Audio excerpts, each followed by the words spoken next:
Perkenalkan diri saya adalah Fauzia Hayati, salah satu mahasiswa dari Stikes Alifah Padang. Baiklah, di sini saya ingin melakukan penyuluhan tentang kesehatan mental remaja. Sebelumnya saya ingin membagikan brosurnya terlebih dahulu.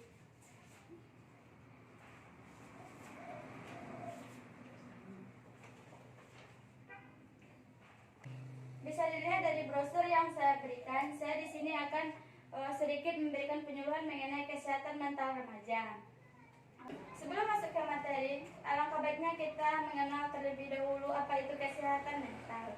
Menurut WHO, kesehatan mental adalah kondisi sejahtera seseorang ketika seseorang tersebut menyadari kemampuan dirinya mampu untuk mengelola stres yang dimiliki serta beradaptasi dengan baik, dapat bekerja secara produktif dan berkonsentrasi dengan lingkungannya. Kesehatan mental merupakan dasar yang penting bagi seseorang karena kesehatan mental akan mempengaruhi bagaimana seseorang memandang dirinya, lingkungan, dan sekitarnya. Kesehatan mental adalah cara untuk menggambarkan kesejahteraan sosial dan emosional. Anak-anak dan remaja membutuhkan kesehatan mental yang baik untuk berkembang, membentuk hubungan sosial yang kuat, beradaptasi dengan perubahan, menghadapi tantangan. Kesehatan sering dipandang hanya sekedar kesehatan fisik, padahal kesehatan bukan hanya sekedar kesehatan fisik, tapi juga ada kesehatan mental. Akhirnya kesehatan mental sering dianggap kurang penting dibanding kesehatan fisik.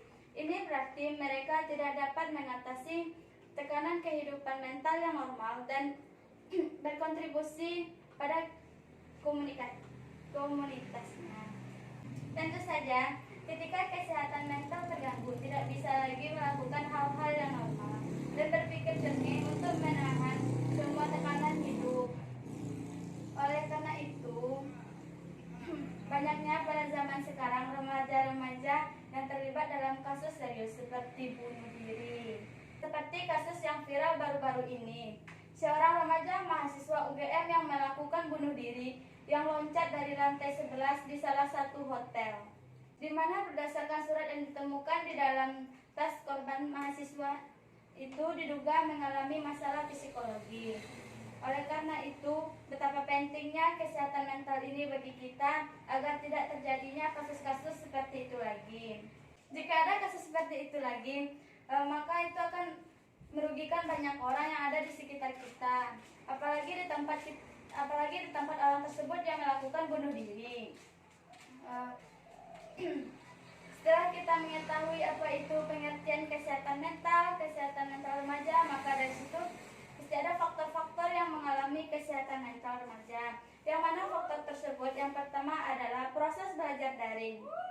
Proses belajar daring yang dilakukan pada masa pandemi ini membuat pelajar sering merasa tertekan, apalagi beban tugas yang diberikan oleh guru atau dosen secara terus-menerus. Yang kedua adalah pola makan.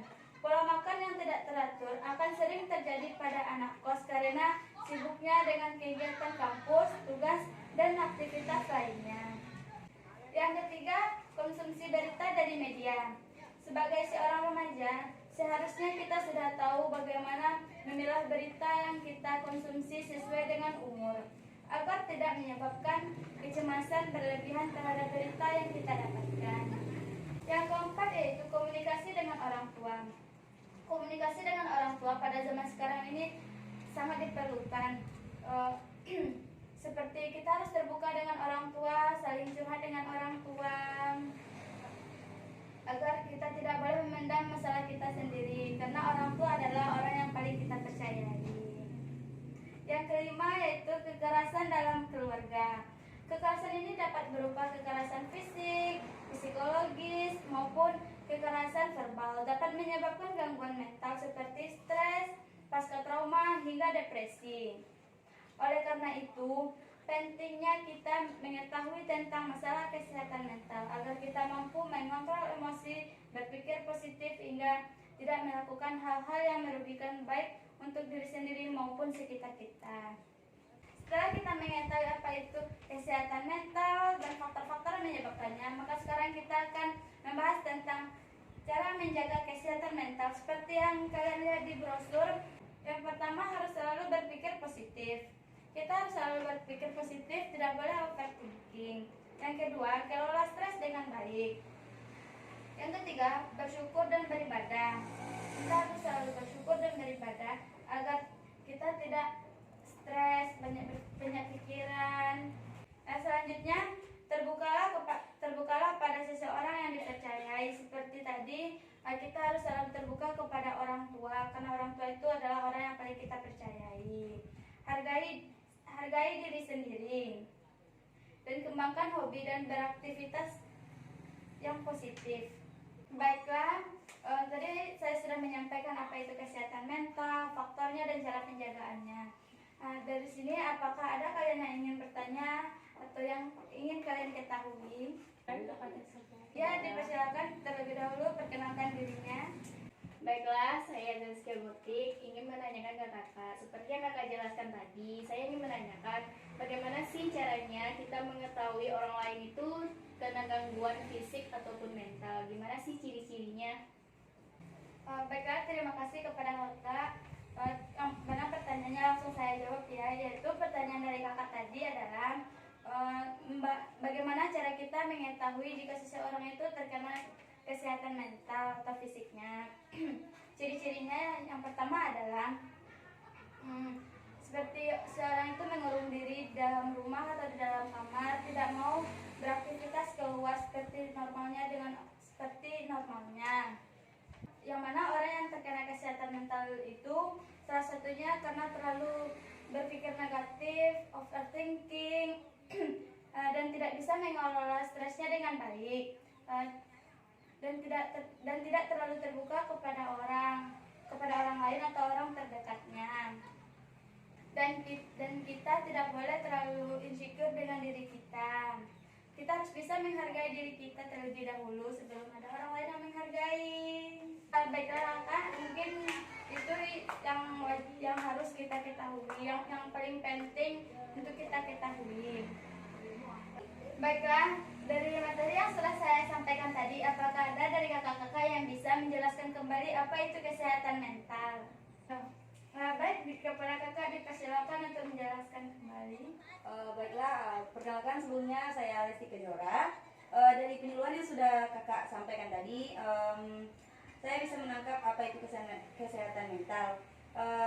Kesehatan mental adalah cara untuk menggambarkan kesejahteraan sosial dan emosional dari anak-anak, remaja hingga orang dewasa, dan membutuhkan kesehatan mental yang baik untuk berkembang, membentuk hubungan sosial yang kuat, beradaptasi dengan baik, dan mampu menghadapi tantangan. Terima kasih Kak. Ya, terima kasih kepada kakak Lesti Kejora. Dan itu sudah ada penjelasan dari apa itu kesehatan mental. Nah, sekarang ada faktornya. Apakah bisa kakak-kakak yang lainnya untuk menjelaskan faktornya? Baik, kepada kakak silakan untuk menjelaskan apa itu faktor dari kesehatan mental. Terima kasih banyak kak. Perkenalkan, nama saya Inul Daratista.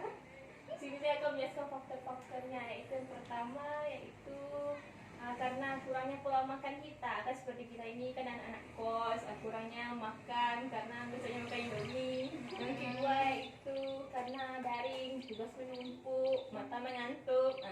Yang selanjutnya yaitu kurangnya komunikasi dengan orang tua kita. Baik, terima kasih kakak. Terima kasih kepada kakak yang sudah paham tentang faktor-faktornya. Baiklah, di sini saya ingin bertanya satu lagi kepada kakak-kakak. Bagaimana cara kita agar menjaga kesehatan mental kita? Kakak siapa yang ingin dari persahabat kepada kakak? Baiklah, saya Zaskia Gotik ingin menjelaskan kembali seperti yang kakak kasih poster kepada kita. Bisa saya simpulkan yaitu selalu berpikir positif, kelola stres dengan baik, bersyukur dan beribadah. Tentunya kita harus menghargai diri kita sendiri. Oke, sekian kak. Ya, terima kasih kepada kakaknya. Terima kasih kepada kakak-kakak yang sudah bisa menjelaskan apa yang saya sampaikan tadi. Dari sini bisa kita dapat simpulkan bahwa seseorang dengan mental sehat akan berpengaruh pula pada kondisi fisik juga kualitas hidup. Ketika seseorang sejahtera secara psikologis, sosial maupun emosional, maka bisa dikatakan bahwa individu tersebut memiliki mental yang sehat.